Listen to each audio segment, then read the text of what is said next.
programang ito ay rated SPG. Striktong patnubay at gabay ng magulang ang kailangan. Maaaring may masiselang tema, lengguwahe, karahasan, sexual, horror o droga na hindi angkop sa... Bakit ka tinatawagan ni Zoe? Hindi ko alam. Baka inawin na naman siya ng tatay niya. At paglalabas na naman siya ng sama loob sa akin. Ngayong Miyerkules, nagmamadali nga itong si Zoe na makausap itong si Joy at agad nakihiram ng cellphone dahil may tatawagan nga daw siya. At nagtanong naman itong si Joy dito kay Zoe na kung bakit nasaan ba itong kanyang cellphone. At ang sagot naman di umano ni Zoe ay nandun nga hawak ni Tita Giselle. At dito nga dinadayal ni Zoe ang number ni Carlos Benitez. Subalit walang kalam-alam itong si Zoe na nasa likuran niya itong si Giselle.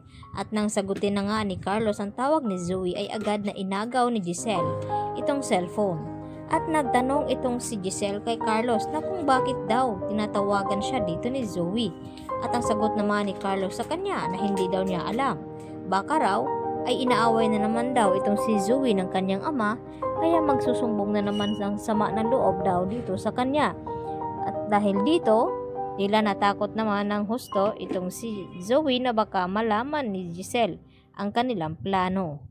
At nagpapasalamat naman itong si Moira dito kay Carlos na sana ay nalusutan niya itong ang si Giselle at nakahanap agad ng alibay itong si Carlos.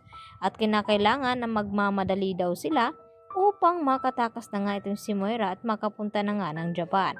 At nagtanong itong si Carlos kay Moira kung may 3 million pesos ba daw ito. At ang sagot naman ni Moira na buti na lamang daw ay hindi niya sinonog itong 30 million pesos na pera nga dito nila RJ at Giselle. At agad na inaya niya itong si Carlos at puntahan ang nasabing kanyang pera at huhukayin nga daw niya.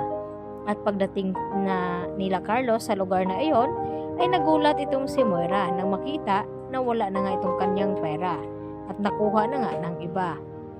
At dito nga na humingi ng tulong itong si Moira dito sa kanyang kaibigan na si Nerissa na siya na lamang ang magbayad kay Carlos Benitez ng 3 million pesos upang maayos ang kanyang visa at passport nang sa ganon ay makakaalis na siya at makakapunta ng Japan.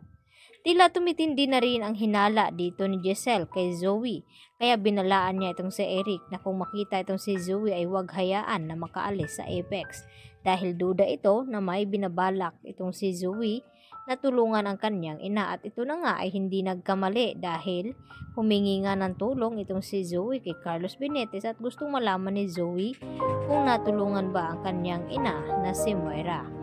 At hindi nga nagkakausap itong si Carlos at Zoe dahil inagaw nga dito ni Giselle. At laking gulat ng mga pulis nang pasukin nga muli itong hotel kung saan nanuluyan itong si Moira ay wala na nga silang naabutan roon at hindi nga nila naaresto ito. Buti na lamang ay nakantabay itong si RJ sa lugar kung saan ay nahagip niya ng tingin itong sinasakyan ni Carlos na may kasamang babae.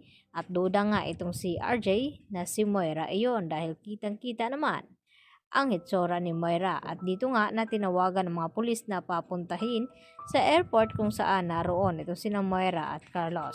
At sumunod na rin dito itong si Giselle kaya nakumpirma nga nila na ang taong tumutulong dito kay Moira upang tumakas ay walang iba kundi itong si Carlos Benitez.